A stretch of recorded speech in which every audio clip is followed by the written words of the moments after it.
Hello, it's me. You know, indoctrination started while we were still naive, programming our beliefs. And that inertia is the reason we don't feel the earth spinning. Hello, can you hear me? Did you ever stop to question the confession of gravity as a theory?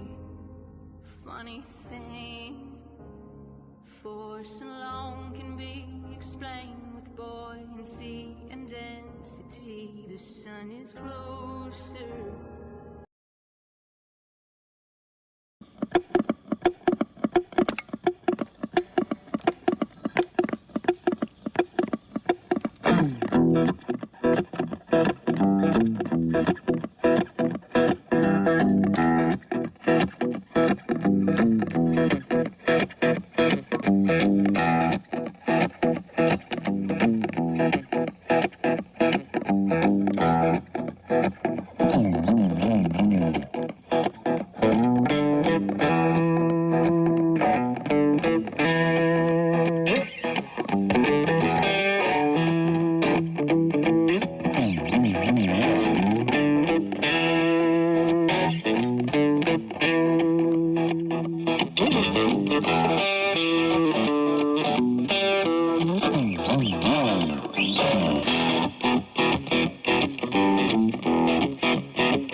Hi, and welcome to Fort Johnson's. I'm your host, Justin Johnson. Today's episode is titled True Earth Tuesday Hangout.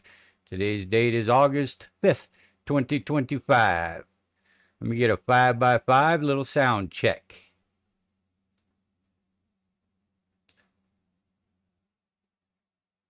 How we sounding, guys? We looking good? 5x5, gotcha. That's how we all doing this evening. Hopefully you guys are having a good start to your week. I was a little absent yesterday, as you all know. Vlad was kind enough to swap me out days, so here I am. I'm doing a much better today. Still a little bit broken, but if everything goes as it has been today, I should be just fine for the duration. I want to start out with giving everybody a shout out like usual. See if I could remember what I'm doing.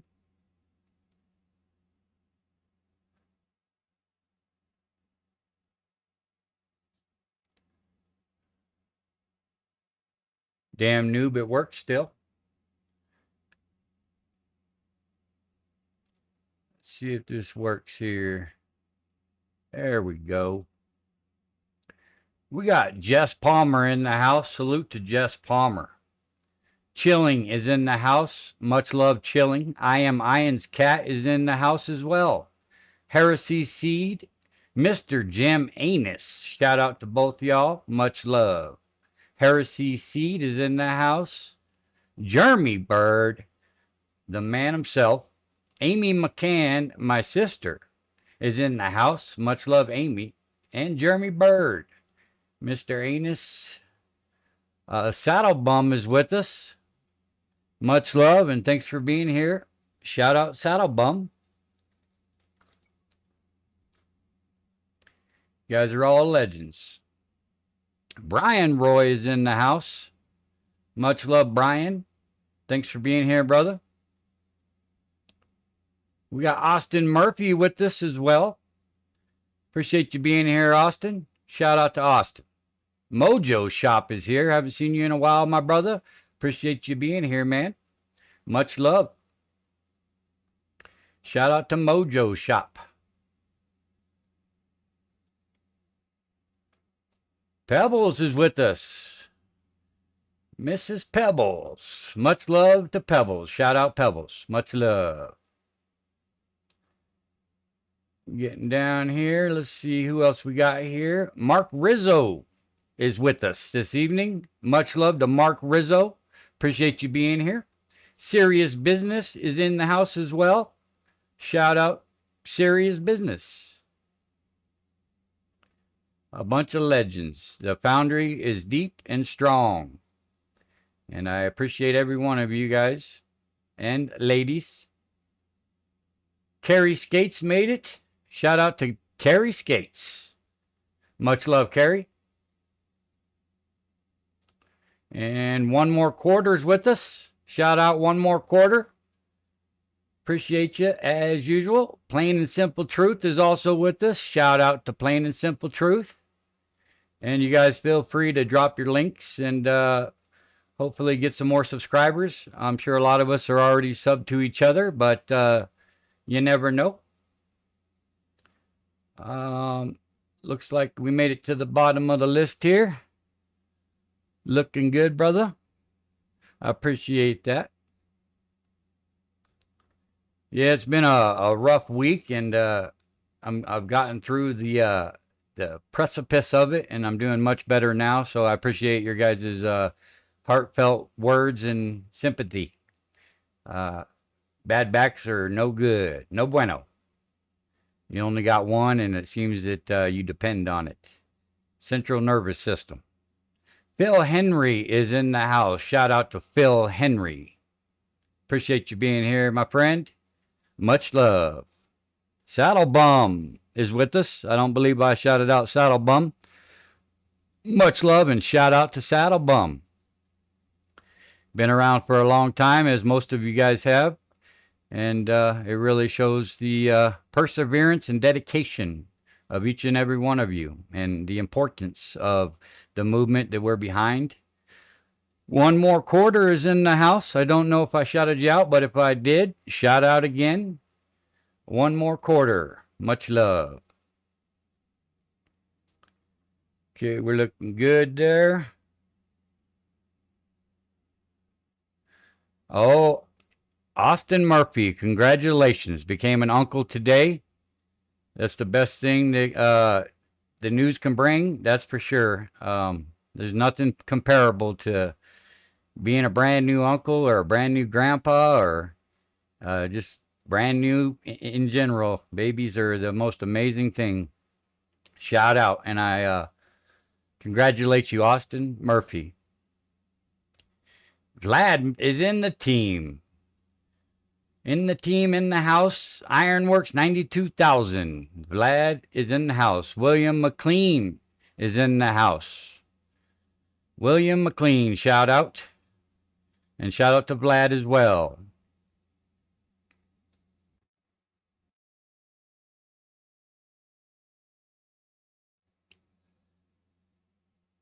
Yep. I'm sure most of you guys were on yesterday on Vlad's stream. He took my place. We kind of just swapped, like I said. He's been doing a lot of talking about the Gilbertis, and if anybody has the links, I'm pretty sure feel free to drop those as well. We like to send some type of email to what is it, Gilberti-4 at hotmail.com, and just let them know that it's not cool that he's being tyrannically handled. There, Vlad dropped it. Thank you, brother. J.R. Hartley is in the house. Shout out, J.R. Hartley. And once again, congratulations, Austin. Can't express how happy that makes me, man. That's a joy to hear, man. Shout out and congratulations. But yes, Gilberti-4 at Hotmail.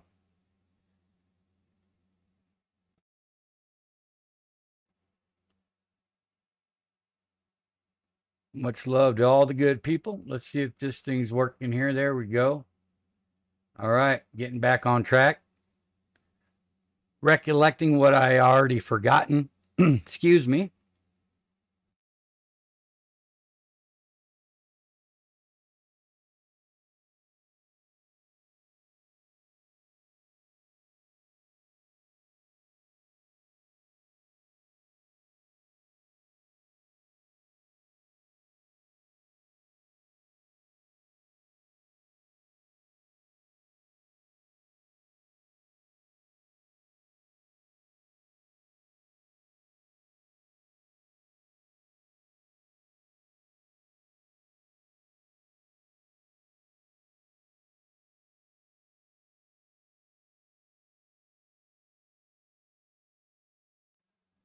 Muted. There we go. Appreciate that, Carrie. Shout out to Lord Racer, Christopher Allen in the house. You guys are, next chapter is also here. Shout out to all three. I appreciate the muted comments. I'm pretty good at that. I'm sure it won't be the last time tonight, but I appreciate the quickness on the draw of letting me know. Still got those noob tendencies, but we're going to shake those off and plug right on through. Looks like number one of the night. Yes, sir. But yeah, I was trying to explain that, this topographical plane that we live on has zero evidence that it has any curvature, which, speaking to the choir here, it pretty much speaks for itself. If the curvature existed, flat earthers wouldn't existed, and we probably wouldn't be questioning it in 2025, along with many other things. It's kind of telling in itself. If you have to question something this late in the game, then it should tell you a lot. Like, they're trying to show us that there's a 24-hour sun in the south, or, all the nonsensical bullshit that they like to push and, propagandize. But we know better. We've learned to think for ourselves. That's one of the major things of becoming a truther, is learning how to question everything and think for yourself, most importantly, because the indoctrination program of the education systems teach us how to think or what to think, and not how to think. So that's something that these people that are on the fence or on the other side of the fence need to realize.